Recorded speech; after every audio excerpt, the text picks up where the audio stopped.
The NAACP and the city of Grand Rapids are teaming up to protect people's privacy. This afternoon, they announced some recommended changes for the city's surveillance policies. The changes would apply to body cam, drone, and robotics used during encounters with police. And News 8's Whitney Burney joins us now live in the newsroom with a look at some of those recommended changes. Whitney.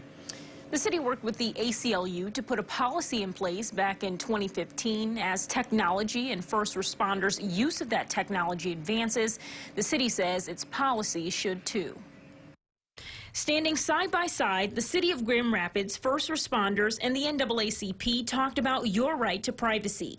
We know preventative measures like this, it saves lives and it protects the civil liberties and civil rights for those who might be impacted by the use and deployment of surveillance technology. For the last year, the agencies have been working together to update the city's surveillance policies. Currently, the fire department uses drone technology to assess building damage or following a disaster, and police use body cam videos during stops. The technology that we currently use at the police department is used to keep the public safe. And that's the only reason why it's used. A lot of our technology is used with the bomb team.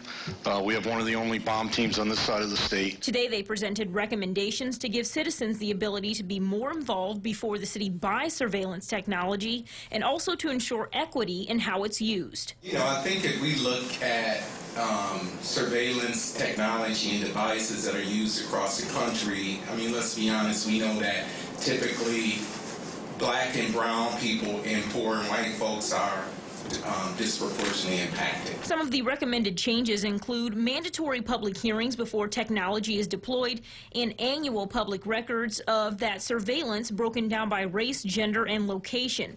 The city says under the new recommendations, gun detection technology like ShotSpotter is less likely to be pursued. Looking at the data, ShotSpotter is not effective at addressing gun violence. However, it does increase over-policing of specific communities, like I mentioned, Black and brown. So just knowing the data, it makes sense to not invest in that kind of technology, or if you are going to invest in it, to put the proper kind of safeguards in place. They say the goal is to protect citizens. People want to have their privacy protected, but there's also the concern about, making sure that the community can be safe. And, policing in this era, we're in a technological age, and it's hard to have a conversation around any city service without the use of technology.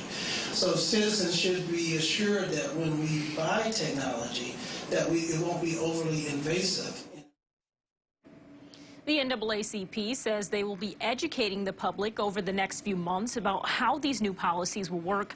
This is expected to officially pass in January. Live here in the newsroom, Whitney Burney, News 8.